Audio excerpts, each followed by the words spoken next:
Albert, the Belizean Warrior Morales, future featherweight king, fighting for the vacant UpNext featherweight title against Terrion Ware. So originally my name was the Warrior, and that was given to me by badass Jean-Jacques Machado, who's one of the greatest jiu-jitsu pioneers or practitioners of all time. You know, the guy was born with a handicap. I think he has a deformity in his hand, and still was able to submit countless black belts and becoming world champion. And he's great. So I was honored to be named the Warrior by him. And then the Belizean Warrior came around because I started working with a company called MMA Event Inc., right? And the owner of that is Belizean as well. So he wants to help grow the sport of MMA in Belize because we have a lot of untapped potential. After I changed my name to the Belizean Warrior, we ended up going down to Belize and gave out scholarships. I think we gave out like 15 scholarships to kids for the whole year of tuition, uniforms, backpack, like even lunch and breakfast for the whole school year. So they had nothing to do, nothing to worry about. All they had to do was focus on school. And before that, we had gone down and done a seminar for some of the guys that train, because they actually have MMA over there and they actually put on fights. So we want to, those guys don't really have anything, you know, they learn through YouTube and stuff like that. So we actually wanted to go down there, help them out, show them what's up. And because I just started getting more involved with Belize and just trying to help them out, you know, I believe that my mom came here for a better life, right? She gave me that better opportunity. Now it's my job as, you know, her offspring, right? Or she's from Belize. She came over here. Now it's my job to take the opportunity I had over here and help people in Belize. How did I get into fighting? It's kind of a, you know, cliche. Like I've been fighting my whole life. Started fighting, hanging out with homies, trying to see who's the baddest guy. I was actually bullied as a kid. Once I defended myself for the first time, realized I had some hands, some power, then I started, you know, becoming addicted to it and kind of led me in the wrong direction. But, you know, things happen for a reason. I ended up being incarcerated a couple of times. But the last time, I actually saw an episode of The Ultimate Fighter in jail. And that inspired me to get out there and change my life and chase something, you know. And so I got out and immediately found a gym, and, you know, that's all she wrote. It's been about 10 years now. I've been fighting out of Black House for my whole pro career. I would say I was an amateur 1 year, so I'll say about like 8 to 9 years I've been at Black House MMA. Growing up was pretty cool, you know, because like I said, I was into fights, so I got kicked out of a lot of schools due to fighting, but I was able to meet a lot of people through that journey. You know, by the time I was in high school, I had already been to a few middle schools, and I got to high school and I had friends from everywhere, you know. So it was actually a cool thing because now these guys still know me and they're all successful in their own ventures, and it's kind of cool to see where we all came, you know, because I definitely didn't expect myself to be where I'm at today. I don't think anybody ever did. I feel like God has a plan for everybody. It's up to us to kind of figure out, you know, what that is and open our eyes, or just have common sense, because I feel like he just kind of tells you exactly what you need to do. It's up to you to do it. But I mean, you could easily say I'd be incarcerated or dead or something, you know. That was definitely a possibility. So I'm definitely thankful for MMA, you know, thankful for the U.S., dude, and you know, honestly, giving us an opportunity to fight and entertain, to make money, because without that, you know, shout out to UpNext. You know, good thing we have promotions like UpNext that care about the fighters and are trying to do these dope things. I want to be an example to those kids that, you know, mess around a little bit, but I want to show, like, as long as you put yourself and dedicate yourself to something and do the right thing, good things will happen to you. You know, you can always change. It's never too late. I love Reseda, man. I love the heat. I love when it's cold. I love the Valley, honestly, man. There's no place like it. You know, we got the best swag, prettiest girls. I love it, man. Family is huge. Family's pretty much, for the most part, all you got. I guess throughout your life, you meet friends and become family, you know what I mean? Especially, my mom. She's the only mom I got. She's the only mom I'll ever have. I could have more kids, Mom, you don't get too many, so, and time runs out, so you have to really appreciate that. And so, yeah, man, you got to take care of moms. My two daughters, like I spoke about earlier, like, those kids are everything to me. They're the reason why I even started this journey. My oldest daughter, Alessa, I tell her she's my heart, and my other daughter's my soul. I can't live without them. Those little girls are in the gym with me. They've been in the gym since they were been able to walk. You know what I mean? So all they know is this stuff. They train. They see the fighters here. Like, they don't know anything other than this. But I'm talking about like the fight environment, the hard work. That's something that I don't think a lot of people are fortunate to see what it is. So they get to see it firsthand. They get to see these top level athletes, these people sacrificing everything they have to do to make their dream come true. I also have a sister and a nephew that I love to death. I got a pretty big family, man. Terrion Flash Ware.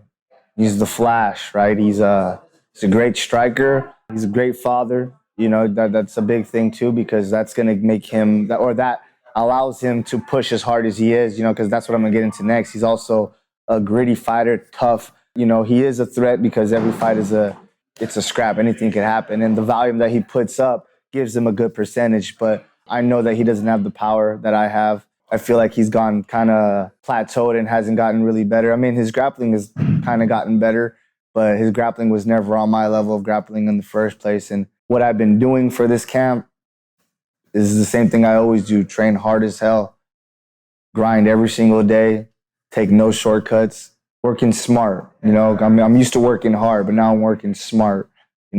Same team, more experience. We know what we got to do. I'm a monster. I'm a beast. I'm gonna come at you the whole time. You're gonna have to take me out, and if you take me out, I'm gonna come back.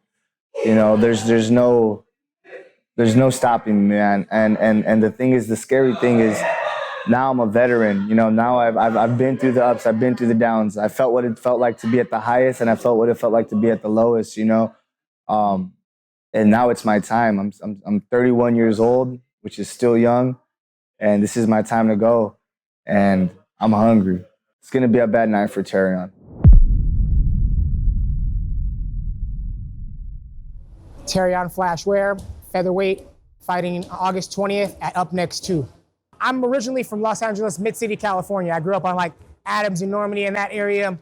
I lived in Florida for a year when I played baseball, and then I moved out to the South Bay in 2017 when I made my UFC debut, just to be closer to my gym and be closer. So that travel and that commute was brutal. But yeah, I've been here in the South Bay now since 2017.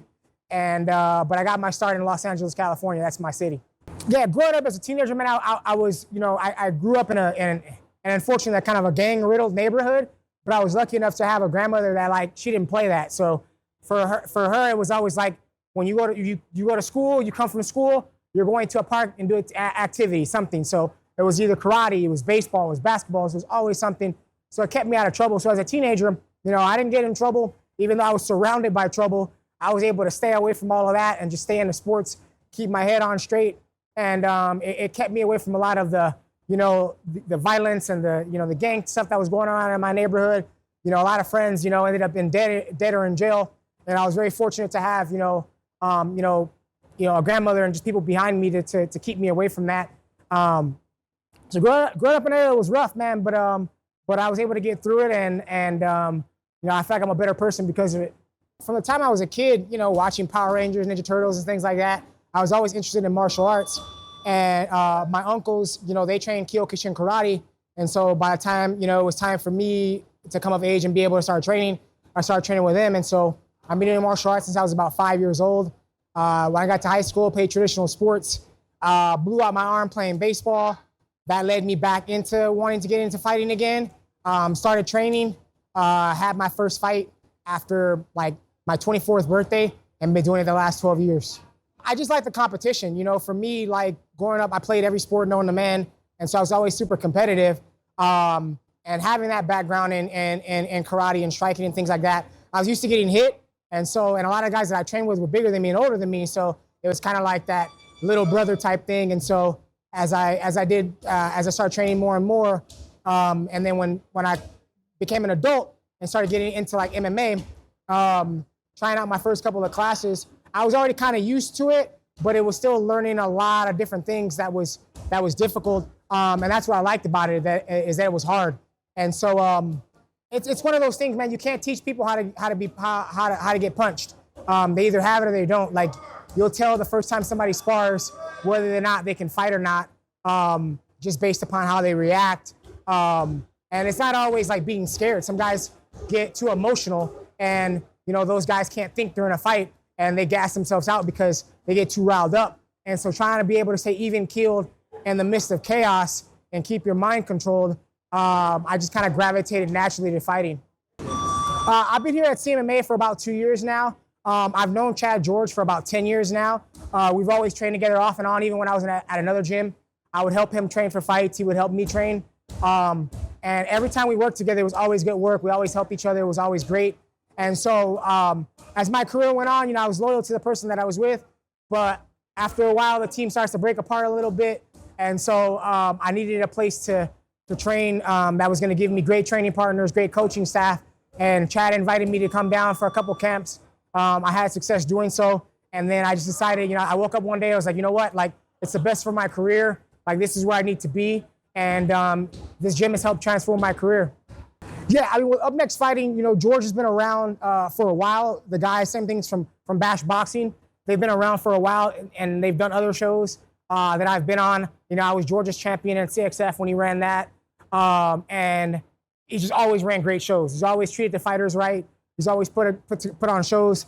For us as fighters, trying to find fights in your region, in your neighborhood is not the easiest, because not a lot of promoters, you deal with a headache of fighters, and some fighters are divas, this, that, and the other. But George has always stayed professional. He's always, put together a platform for us to showcase our skills and help us get to the next level. When I fought for the CXF and I won his belt, that got me into the UFC.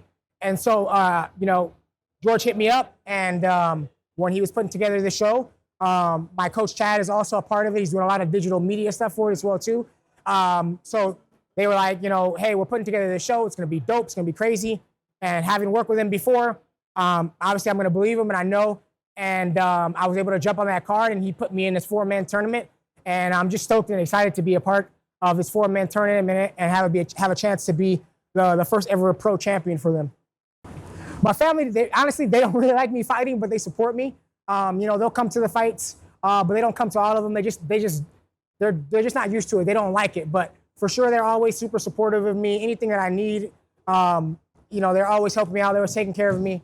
And so, my immediate family, my wife and my kids, they've been here since the beginning. So they're always there at my fights, especially my kids. They've grown up in it, and, they train and they see it. And so, while my family is super supportive of it, they're also, you're not going to see them in the cameras and things like that. Just they don't like seeing their family members getting into fights and things like that. So, yeah, like I said, me and Albert, we came together, we trained together before. Obviously, we've been apart for a while, so I know he's worked on some things. But when you train with people, you kind of get an idea in terms of where their head is at, where their mental is at, what's their on and off buttons and things like that. And so those are things I'm going to be looking for in the fight. Obviously, I don't want to give too much away, but I think, for him, I think he thinks he's going to come in and have a particular path to victory in terms of game planning, just because we've trained together before. But being at the new gym that I'm at and training and working on those weaknesses, I think I'm going to be able to surprise him with a lot of stuff. And I'm looking for him, just what he always does in fights. He's come forward, he's real aggressive, and I'm going to try to use that to my advantage during the fight. I'm about to fuck you up. I'm about to fuck you up anywhere it goes. Standing, transitioning, on the ground. I'm going to hit you more than you ever been hit in your life. I'm going to throw everything at you, my knees, my elbows. I'm going to take you down. I'm going to let you back up just to take you back down. I'm going to pick you up. I'm going to slam you. I'm just going to show that there's levels to it. And we've passed you already. You know what I mean? It's done. Albert, I know you're training hard. I know you're ready. But I'm training hard too, and you know what I bring to the table. I know what you bring to the table. I'm coming for that belt, and there's nothing you're going to do to stop me.